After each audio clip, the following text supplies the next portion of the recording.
So today I am going to talk about the second chapter, or continue talking about the second chapter of the book Delog, Journey to the Realms Beyond Death. So at this point, she has met Yama and his retinue of minions and very frightening, vicious looking beings. So I wanted to go into this a little bit further because, of course, Yama is really the way a confused being would see Samantabhadra. And Samantabhadra is, in the Nyingma tradition, Dharmakaya Samantabhadra. In other words, primordial mind. And in the Kagyu tradition, we use Vajradhara as meaning primordial mind. So the Nyingmas call primordial mind the Dharmakaya Samantabhadra, and Kagyus call it Vajradhara. So this is the center here of this retinue. You could look at it as a type of mandala, in fact. And so one of the minions, as seen through the eyes of a confused being, is malevolence. And with recognition of the ultimate nature of your mind, malevolence would appear as Vajrasattva, or you would at least see and realize that malevolence is Vajrasattva. And so the klesha here is ignorance and delusion, and it is transformed into all-encompassing dharmadhatu wisdom upon recognition. With confusion, you have ignorance and delusion. With removal of the confusion, all-encompassing dharmadhatu wisdom. So this is just a matter of how you see malevolence. Because as I talked about in the previous chapter, that Akanishta Dharmadhatu is a pure realm which encompasses everything. So the nature of everything is a pure realm, the ultimate nature. So this is just going into this in more depth. The next minion that is mentioned is destiny. And if you have recognized the nature of your mind, destiny would appear as Amitabha. The confused klesha is desire, and the purified klesha turns into discriminating wisdom. Pride is, with recognition, is Ratnasambhava. And it's pretty obvious from his name that he represents miserliness and pride. With recognition, it's transformed into the wisdom of equanimity. Awa is Amoga city. And the conflicting emotion is jealousy, and its transformation is all-accomplishing wisdom.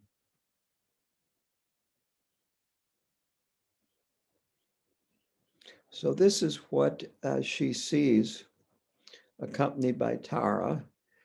And he also has some assistants there. that help him. And so Tara speaks on behalf of Dawa Drolma, talking about her qualities and what she has done. And on the other hand, one of his assistants, Yama's assistants, say, well, she has done these things. And it's because some negative deeds show up. And so Yama gives her this advice, quote, confess your harmful acts and take care to be as virtuous as you can. Encourage all to practice virtue. So this is actually a very important part of this chapter. There's a lot going on, and it's easy to think that all of the different beings that she encounters and all their stories and so forth are the important part of the chapter. But what's really important is the basic teachings underlying all of this. So I thought it would be good to talk briefly about confession, because no matter what we have done, no matter how much non-virtue we have engaged in our present life and countless previous lives, it can be purified. We do not have to experience the fruition of our negative actions. And a confession has four parts to it, to sum it up briefly. The first is reliance on your guru or reliance on the Buddha, but visualize in front of you the Buddha, Karmapa, Khenpo Karta Rinpoche, or an other highly realized being that you feel a lot of respect and devotion towards. And the second part then is to have regret and remorse for what you have done. And this is different than guilt. Regret and remorse is seeing that you have done things that have been harmful, that have harmed you and has harmed other people. And then it is wanting to remove the karma of these actions. Guilt is not a beneficial emotion. It's really another conflicting emotion. There's an element even of anger towards yourself. And that's a problem. So the regret and remorse encourage us to do something about it. And if you're wondering if you're experiencing guilt, the guilt comes in when you start adding other things. That not only did I do this stupid thing, this really harmful thing at this point, but I've done all kinds of harmful things. I am just full of all kinds of bad actions. I'm a bad person. I'm a terrible person. Yada, yada, yada, yada, yada, yada, yada. And then you don't do anything about it. When you have that attitude, you're actually giving up your power to make a difference and to purify it. By having regret and remorse, we recognize the negative action or actions, and we are motivated to do something about it. And that comes to the next, and that is the remedy. And the remedy can be a short confession prayer. It could be as elaborate as doing the Vajrasattva practice in Nundro, if you've been trained to do that. Not doing it for 11,111 repetitions of the mantra, but just doing it, keeping in mind the particular action or actions that you are trying to purify. And there are other purification prayers that can be done. One is the 35 Buddha or the Three Skanda Sutra. We do that when we practice the Nyungne. And there is also another shorter confession practice that is in the Nyungne. So there are a number of different confession practices that we can do, and or just plain the 100-syllable mantra of Vajrasattva. All of these are the remedy. And the last element of confession is to resolve to not do these actions in the future. And to resolve, if you do any of these in the future, that you will purify them through confession, and you will work diligently to try to remove these patterns from your habitual patterns, these actions. So those are the four elements of a confession.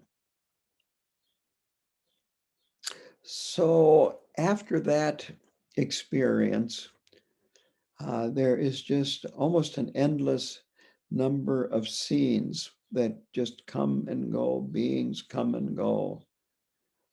In the introduction, Chagda Tulku Rinpoche, I believe, describes them as beings floating by. And at the end of each of these encounters, she says, Om Mani Padme Hung Hri. And we're familiar with Om Mani Padme Hung. The Hri is included because that is Chenrezi's seed syllable. So that's why the Hri is there. And frequently, they are together like they are in this book. But when we say the mantra, we do not say the Hri, we just say Om Mani Padme Hung, like when we're doing the Chenrezi practice.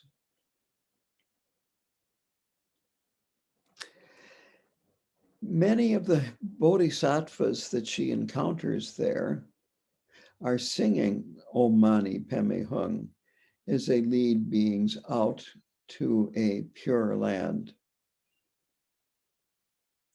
And in a few cases, Tara even frees some beings from these lower realms where the suffering is incredibly long and painful.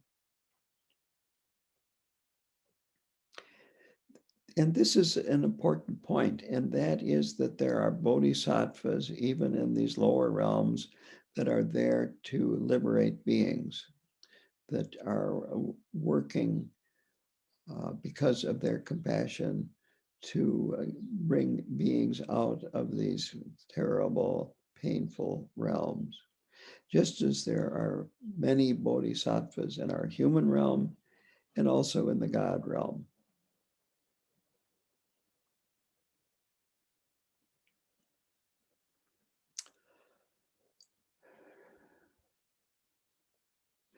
Most people in this chapter seem to be in the hell realm, at least the ones that she encounters.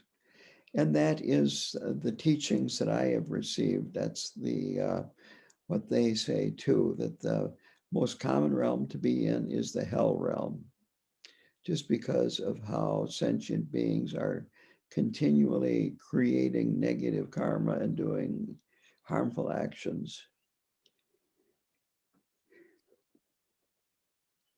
And there are many different experiences of beings in the hell realms, and there are many different hell realms. Our minds can be very, very complicated, and these realms, you might say, are tailored to the kind of habitual patterns that we have, negative habitual patterns. She has some of the beings that she meets, especially in the hell realm, give her messages to take back to living relatives, requesting frequently that they do certain prayers, make offerings, and so forth to free them from this hell realm.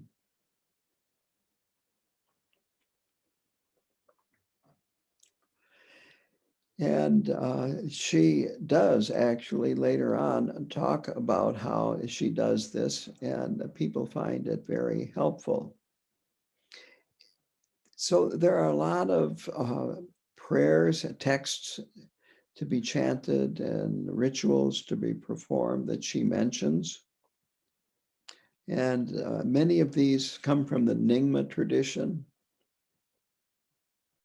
And there are other texts in the Kagyu tradition that would be chanted, but similar texts and done for the same purposes. This is very common in Tibetan Buddhism. And I also thought it would be good to mention that further on, it talks about one person in hell told her to request from her living relatives or his living relatives to do 100 million mani mantra repetitions. And that seems like an impossible amount of them, but this is common in Tibetan Buddhism to try to have a group of people accumulate a lot of mantra.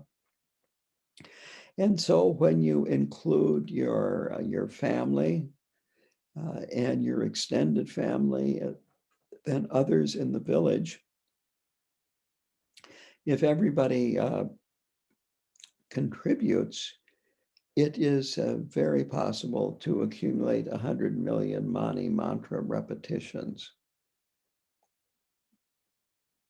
or other mantras. And it is common.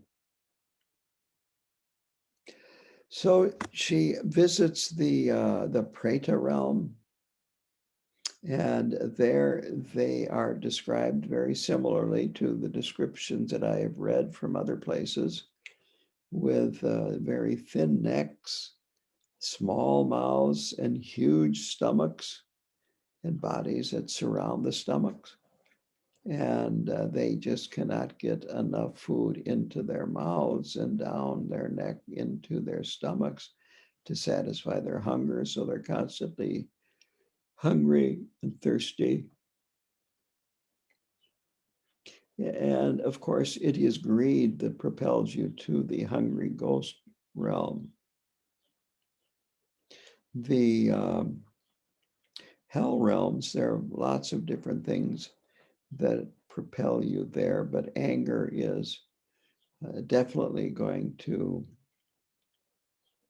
point one in the direction of the hell realms at the time of death. So there's good reason to avoid anger and getting angry, and you might say the slow burn and steaming all day, where maybe you're not voicing your anger, but you're feeling it and you're all tensed up and so forth. All of that is good, much better to just let go of. Then she goes to the God realms, and she finds in the jealous God realm, which is the lower of the two God realms, that they are as described in classic texts. They're full of jealousy and envy, and as a result of that, they're constantly fighting the full gods, and they're even fighting amongst themselves. The full gods are more powerful than the demigods, the jealous gods. And the jealous gods constantly are wanting to fight with the full gods because the full gods have more desirable things, stuff, if you would like. Then the jealous gods and these less powerful gods are jealous of the might and the power of the full gods. And she says, Dawa Drolma says that there are flirtatious goddesses singing and dancing. So in the full god realm, it's a land of samsaric bliss. Well, the demigods, the jealous gods, they are constantly experiencing the pain of defeat. They're being killed, they're maimed, and so forth, that they have a lot of sharp weapons. And the full gods do too, and the full gods fight them and always win.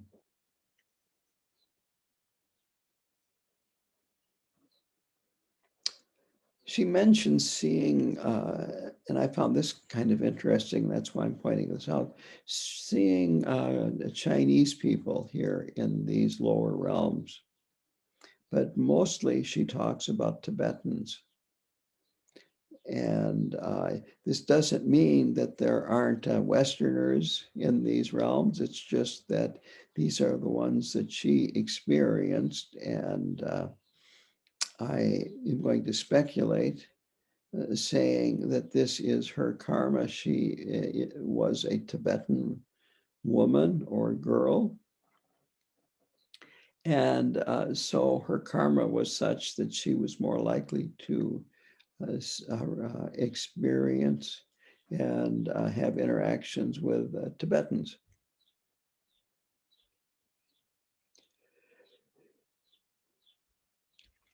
So,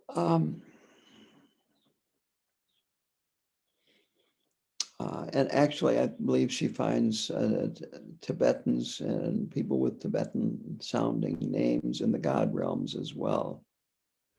So she talks about the suffering of the God realms, and the jealous gods are, again, not as powerful as the full gods. They're full of jealousy and envy and fighting and constantly being defeated. The full gods live, both types of gods live very long lives. She said that the full gods, one day is equivalent to 1,000 human years, and that a full god, as they are dying, the process occurs over 7 god days. And so that would be 7,000 human years long. So there's roughly 7,000 years of excruciating pain. The other gods and goddesses don't want to get near you. They are afraid to touch you, to get close. The dying god feels abandoned. And because of their clairvoyance, they see where they are going to be reborn, and it's going to not be in the full God realm. They have used up their karma that will cause rebirth in the full God realm. I also want to mention that I have seen this behavior of not wanting to get close to a dying person in the human realm too, where the dying person is in bed and in very, very poor shape, maybe even unconscious. And the other humans in the room are standing almost as far away from the bed as they can and still be in the same room. Death is a very unpleasant experience, and gods and humans tend to go towards denial and just not wanting to deal with it.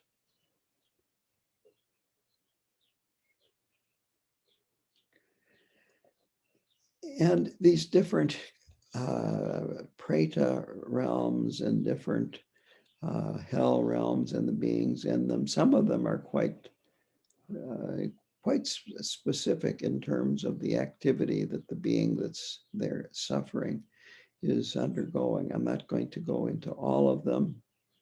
It's not necessary, but one that caught my eye was this man in the hell realm that was gathering things up that he valued. And then after he gathered them up, the demons piled them on top of him and causing great pain and crushing.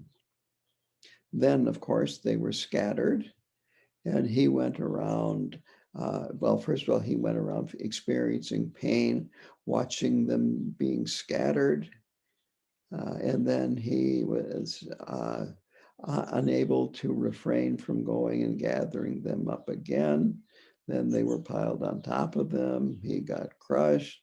Then they were scattered. Then he felt a tremendous loss.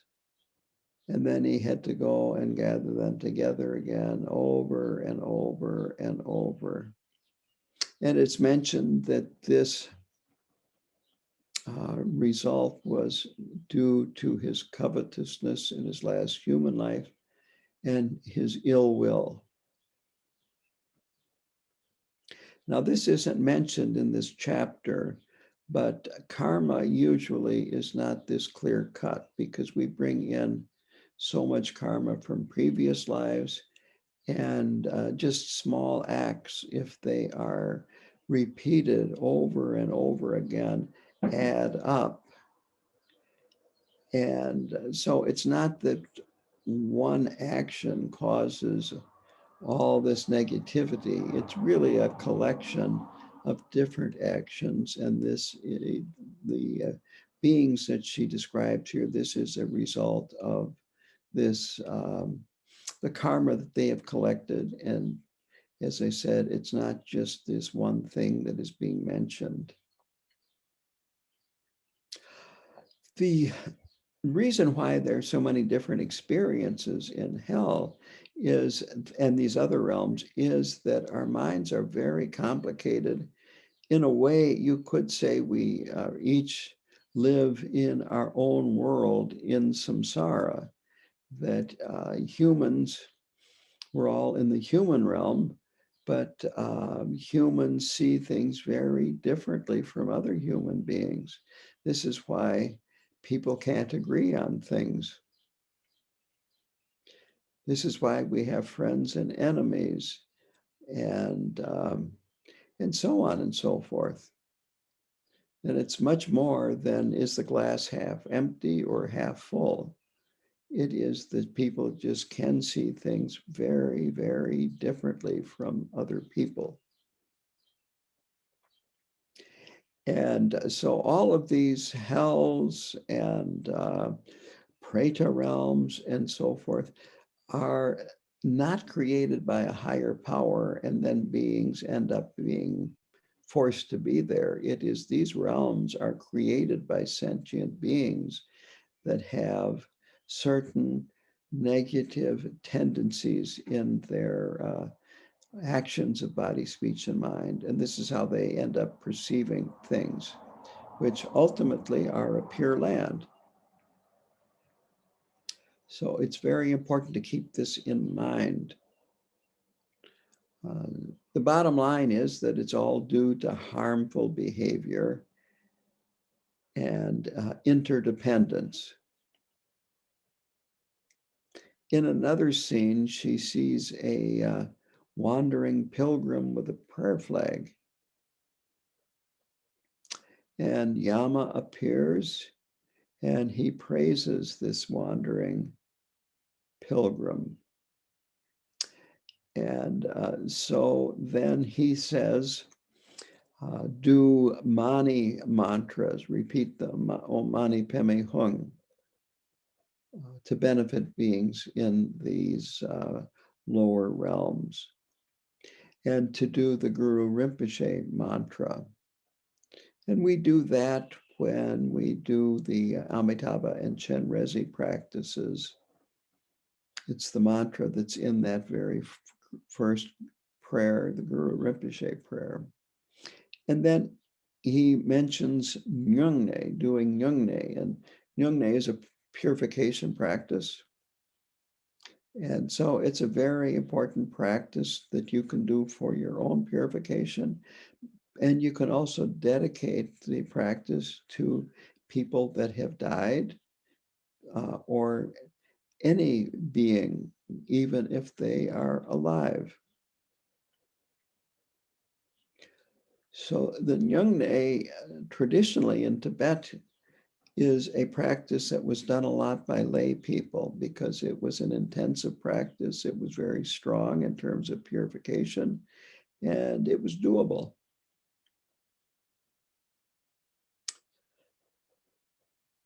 And Yama also says that showing your homage and your prostrations, doing prostrations, uh, showing your humility when in the presence of great teachers, and so forth, that this can uproot faults. It's a remedy for pride and actions motivated by pride.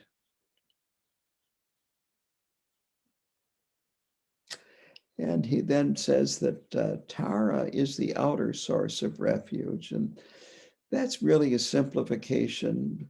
Basically, when we do any of these Vajrayana practices, we take refuge in the Buddha, Dharma, and Sangha. And then we have um, the Dakas and Dakinis.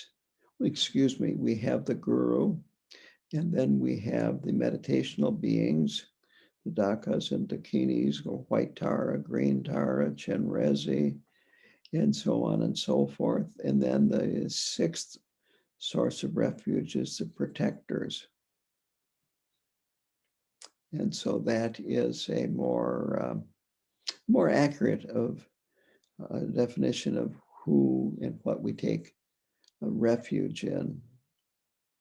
And in that prayer that we are doing, at least on our own, called the prayer that saved the Sakyas, that in there we go for refuge to the unborn nature of our mind, which is, of course, Buddha nature, the ultimate nature of our mind.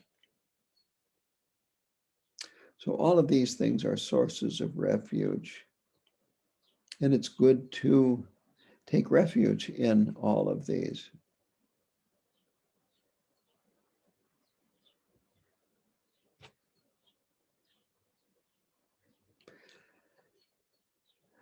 Let's see here. So after source of refuge is gathering the two accumulations. He mentions that, and it is the accumulation of merit through virtuous actions, and it is also the accumulation of wisdom, and this develops through the accumulation of merit.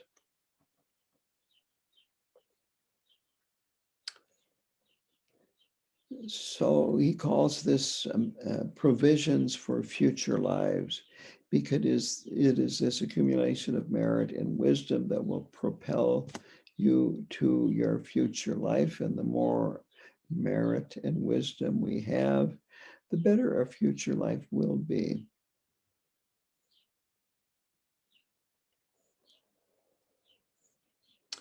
And compassion, again, is stressed by Yama at this point.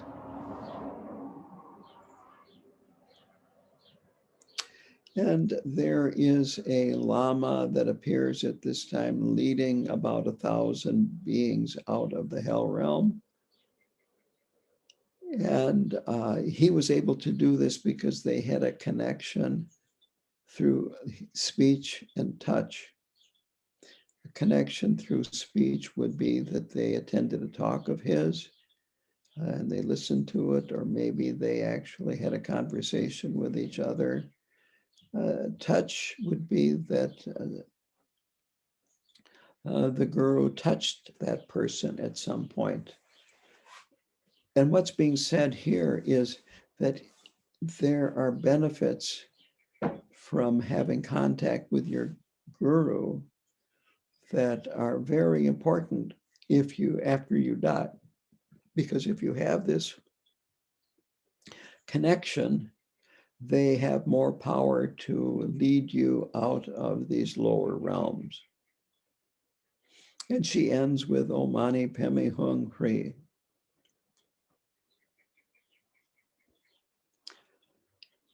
And it's just one scene after another, after another.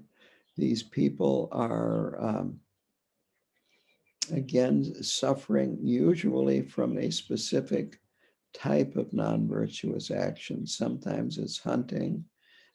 Sometimes it's being attached to something, mean-spirited, ill will. And frequently they tell Dawa Drolma what people on the outside can do to help her or him. And again, the name Nyungne, or the practice of Nyungne, keeps coming up over and over again. And you're all welcome to, when I offer these here, to attend. We all have plenty of karma that needs to be purified. And it's especially powerful if a person has died at the Nyungne, then to do it on behalf of those people. And those of you that have done Nyungne here will most likely remember that I have a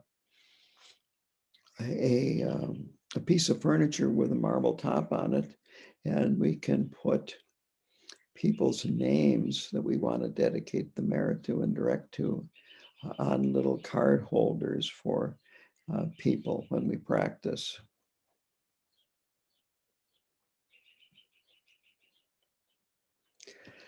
Then after a few scenes, or maybe more than a few scenes, she comes to a very wrathful Yama, Lord of Death, in a very frightening scene. She describes it as he is sucking the life and breath out of the three realms.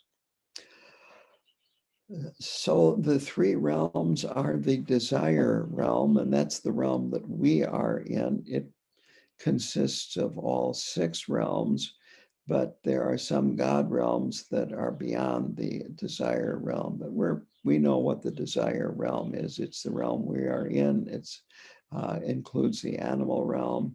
It includes the hungry ghost and the hell realm, the jealous God, and some of the full gods.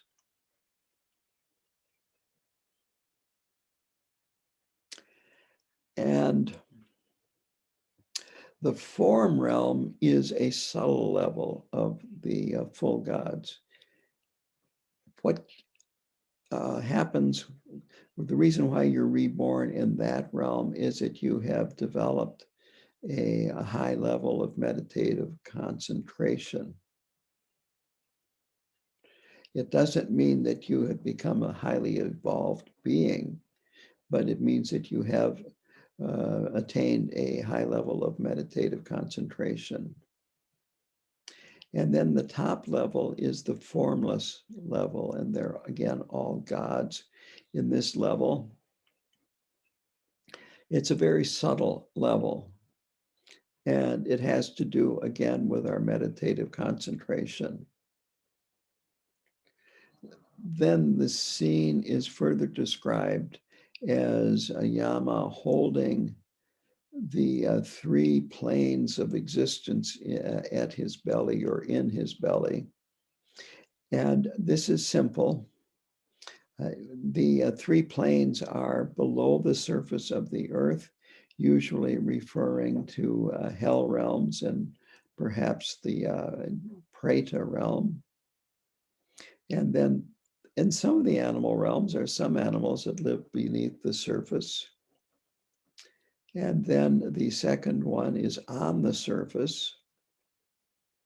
And the third one is in the air, the space above the surface. And this, of course, would be birds and bats and a few other types of animals.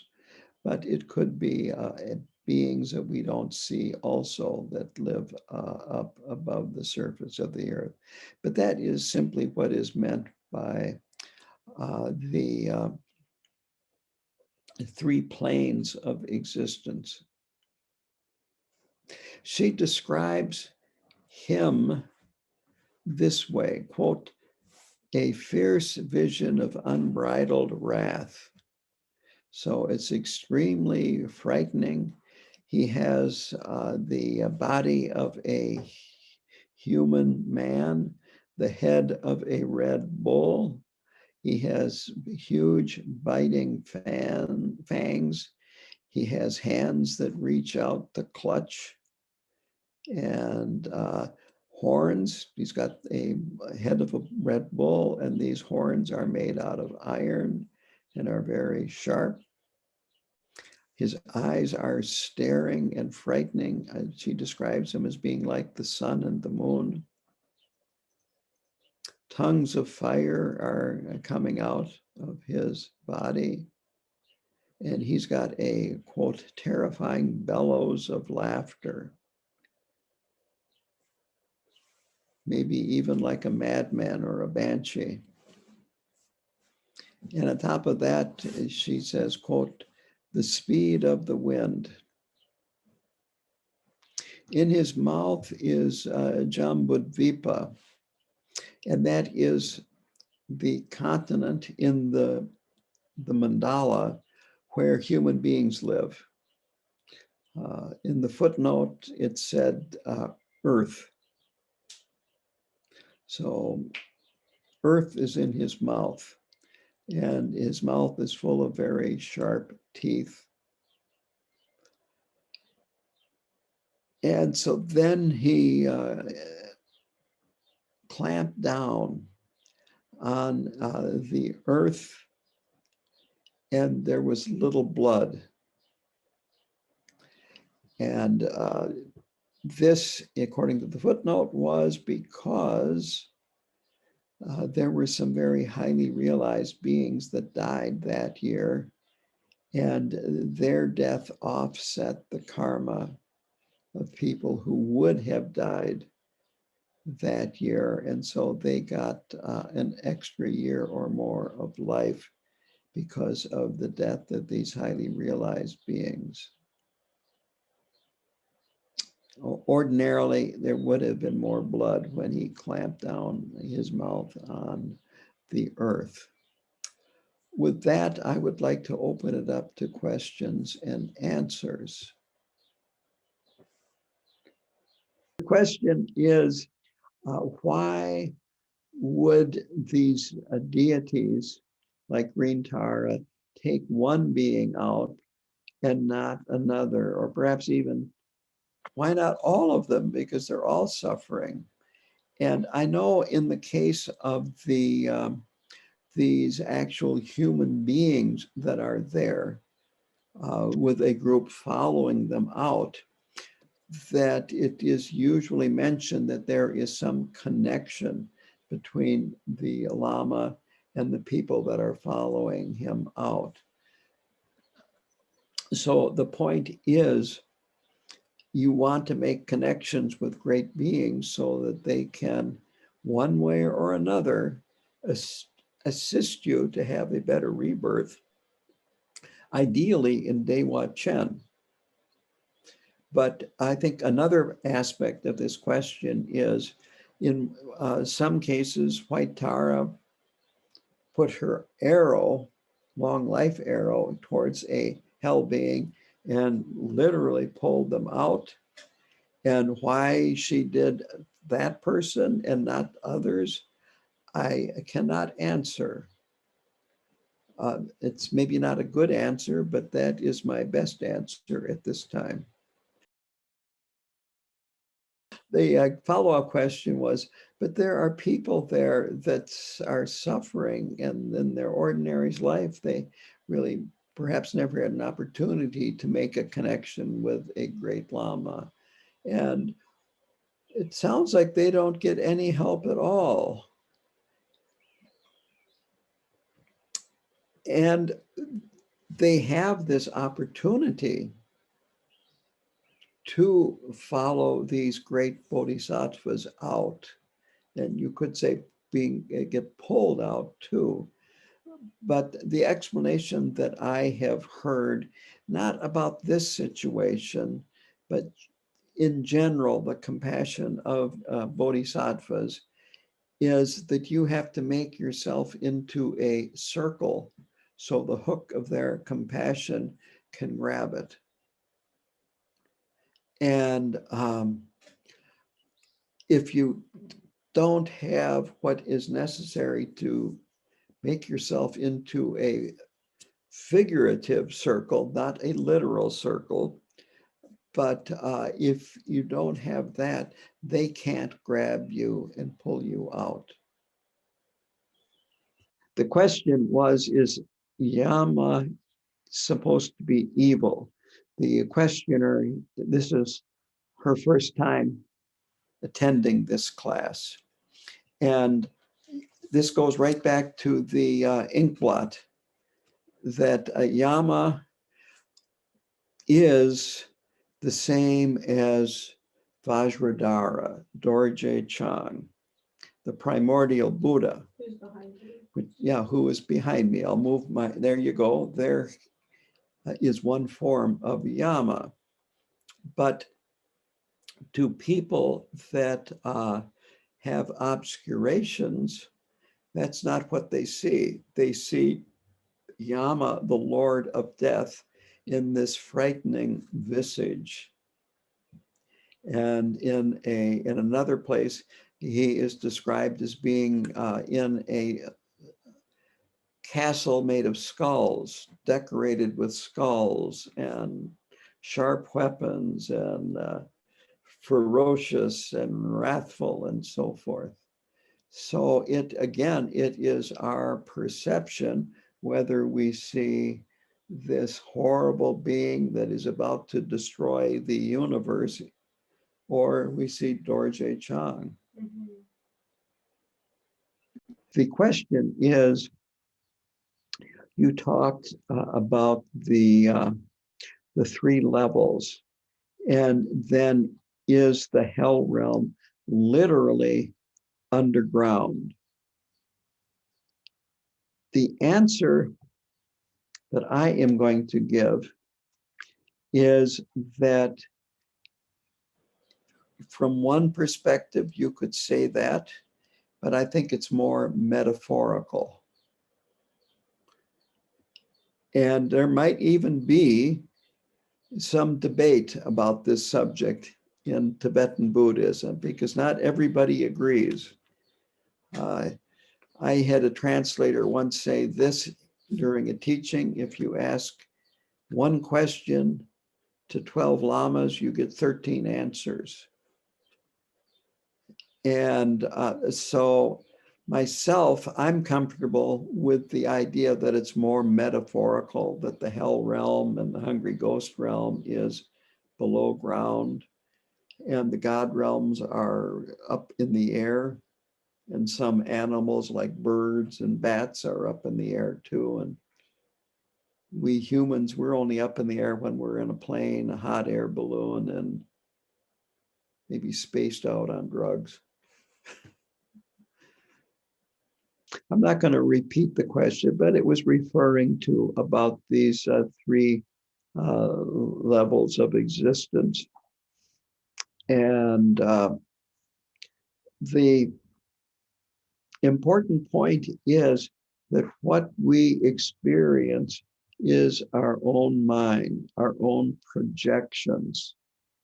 And it's very psychological. And that the teachings on emptiness are that everything is empty of inherent existence. It's interdependent, interconnected, and so forth. And so going back to the inkblot test, that what we see in the human realm, we think is the way things are. And that the way an animal sees things is, unless they see it the same way we see it, that it's mistaken. And we think that the way a hell being would see things is mistaken, but the way we see things is correct. But the bottom line is that we see things from a diluted point of view, partially in terms of subject and object. And then from there, we just get really complicated because I like this object and I don't like that object. Sometimes we like ourselves and sometimes we hate ourselves, and on and on and on and on. And our idea of who we are even changes from day to day, hour to hour, year to year. If it didn't, we wouldn't have adolescent psychology, adult psychology, middle-aged crises, gerontology, and on and on and on, hospice psychology. It's amazing how our idea of who we are changes so much as our body changes. And what we see out there is also related to it. Getting personal, I went through a period of time when I was severely depressed. And then when I started seeing through without this depressed lens that I was looking through, all of a sudden the world became a wonderful place. You know, there were still problems, but it wasn't like everything sucks. It wasn't like, oh my God, you know, I can't, this is terrible. There's so many terrible people in this, and why can't they? Uh, and that's the way it is. We project on everything, and we think what we're projecting is the way things are. Here's a saying that I came up with many years ago when I came out of the Depression. And it was that we don't vote on reality. Just because of your friends agreeing with you about how you feel about things doesn't mean it's real. I mean, that's the way it is. Even if 99% of the human beings on the face of the earth agree on something, it doesn't mean that it's real. I like from time to time to think about, well, how did Khenpo Karthar Rinpoche react in situations like this? How did he view things like this? How did Karmapa, you know, and you start realizing that they view these things very differently than an ordinary human being. And so this is a really important point. It really gets to the heart of things that keep coming up over and over again, and that is empty of inherent reality. And then we project inherent reality on all of this, and we come up with samsara. And we think it's real. And we have, in actuality, we live in our own individual separate reality, which is not reality at all. And again, that goes back to why there's so many different things going on in hell. And the Preta realm and the God realm and the human realm and the animal realm, that each one of us really is very specific about the way we perceive things, the way we interpret things, and how we project things. I like this, I don't like that. Don't give me hot peppers. And on the other hand, a Tibetan, if you don't give them hot peppers when they're over for supper, some of them even let you know. It's not the hot peppers